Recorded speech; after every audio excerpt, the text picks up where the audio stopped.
Hi friends, welcome to my channel.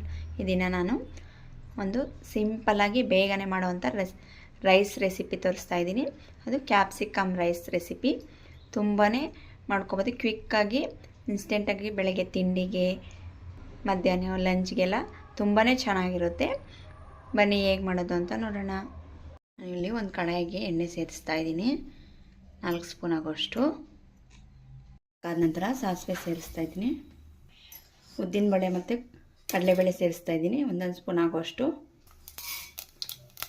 ಚೆನ್ನಾಗಿ fry ಮಾಡ್ಕೋಬೇಕು. ನಂತರ ನಾನು ಗೋಡಂಬಿ ಸೇರಿಸ್ತಾ ಇದ್ದೀನಿ,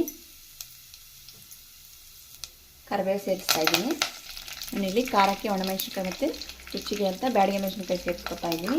ನೀವು ಖಾರ ಮಾಡ್ಕೊಂಡು ಸೇರಿಸ್ಕೋಬೇಕು, ಯಾಕಂದರೆ ಖಾರ ಜಾಸ್ತಿ ಆದರೆ ತಿನ್ನೋಕ್ಕಾಗಲ್ಲ. ನಾನಿಲ್ಲಿ ಬೆಳ್ಳುಳ್ಳಿ ಸೇರಿಸ್ತಾ ಇದ್ದೀನಿ. ಬೆಳ್ಳುಳ್ಳಿ ಸ್ವಲ್ಪ ಜಾಸ್ತಿನೇ ಸೇರಿಸ್ಕೋಬೇಕು, ಆರೋಗ್ಯಕ್ಕೂ ಒಳ್ಳೆಯದು. ಬೆಳ್ಳುಳ್ಳಿ ನಾವು ಡೈಲಿ ಅಷ್ಟೇ ಒಂದು ಬೆಳ್ಳುಳ್ಳಿನ ತಿನ್ನಬೇಕು, ನಾವು ಹಾಗೆ ತಿನ್ನೋಕ್ಕಾಗಲ್ಲ. ಅದರಿಂದ ಸಾಂಬಾರಿಗೆಲ್ಲ ಜಾಸ್ತಿನೇ ಸೇರಿಸ್ಕೋಬೇಕು, ಆರೋಗ್ಯಕ್ಕೆ ತುಂಬಾ ಒಳ್ಳೆಯದು. ಚೆನ್ನಾಗಿ ಫ್ರೈ ಮಾಡ್ಕೋಬೇಕು. ನಂತರ ಇದಕ್ಕೆ ನಾನು ಕ್ಯಾಪ್ಸಿಕಮ್ ಸೇರಿಸ್ತಾ ಇದ್ದೀನಿ, ಕಟ್ ಮಾಡಿರೋ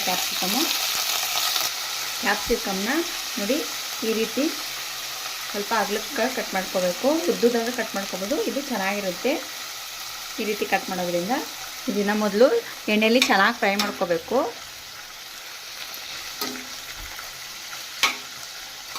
ಇದಕ್ಕೆ ನಾನು ಅರಿಶಿನ ಪುಡಿ ಸೇರಿಸ್ತಾ ಇದ್ದೀನಿ, 1 ಸ್ಪೂನ್ ಆಗೋಷ್ಟು. ಚೆನ್ನಾಗಿ ಮಿಕ್ಸ್ ಮಾಡ್ಕೋಬೇಕು.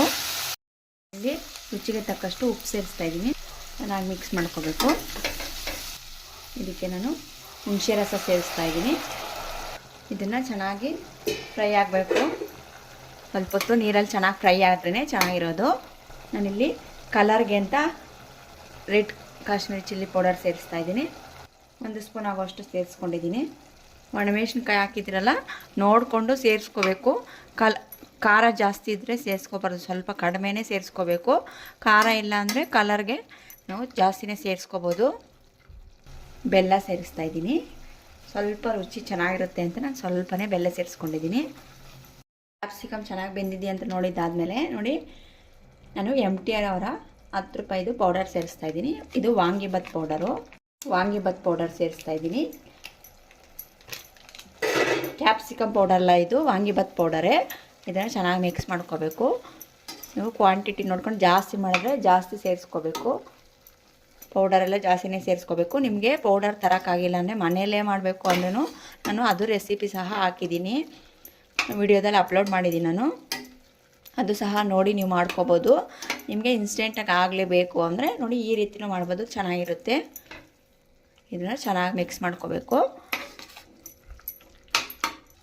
ತುಪ್ಪ ಸೇರಿಸ್ತಾ ಇದ್ದೀನಿ, ರುಚಿಗೆ ತುಂಬ ಚೆನ್ನಾಗಿರುತ್ತೆ ತುಪ್ಪ ಸೇರಿಸೋದ್ರಿಂದ. ಇದನ್ನು ಚೆನ್ನಾಗಿ ಮಿಕ್ಸ್ ಮಾಡ್ಕೋಬೇಕು. ಈಗ ಇದಕ್ಕೆ ರೈಸ್ ಮಿಕ್ಸ್ ಮಾಡ್ಕೋಬೇಕು. ನಾನು ರೈಸ್ ಮಿಕ್ಸ್ ಮಾಡ್ತಾಯಿದ್ದೀನಿ. ನೀವು ಗೊಜ್ಜನ್ನ ಸಪ್ರೇಟಾಗಿ ಎತ್ತಿಟ್ಕೋಬೋದು, ಬೇಕಾದರೆ ಸ್ಟೋರ್ ಮಾಡಿ ಇಟ್ಕೋಬೋದು. ನಾನು ಹಾಗೆ ಮಿಕ್ಸ್ ಮಾಡ್ತಾಯಿದ್ದೀನಿ. ಇದನ್ನು ಚೆನ್ನಾಗಿ ಮಿಕ್ಸ್ ಮಾಡ್ಕೋಬೇಕು. ನೋಡಿದ್ರಲ್ಲ ಫ್ರೆಂಡ್ಸ್, ಕ್ಯಾಪ್ಸಿಕಮ್ ರೈಸ್ ರೆಡಿಯಾಗಿದೆ. ನೀವು ಸಹ ಟ್ರೈ ಮಾಡಿ, ತುಂಬ ಚೆನ್ನಾಗಿರುತ್ತೆ, ಬೇಗನೆ ಮಾಡ್ಕೋಬೋದು. ನನ್ನ ವಿಡಿಯೋ ಇಷ್ಟ ಆದರೆ ಒಂದು ಲೈಕ್ ಮಾಡಿ, ಹಾಗೆ ನೀವು ಹೇಗೆ ಮಾಡಿದ್ದೀರಾ ಅಂತ ಕಾಮೆಂಟ್ ಮಾಡಿ. ನೆಕ್ಸ್ಟ್ ವಿಡಿಯೋದಲ್ಲಿ ಸಿಗೋಣ. Thank you.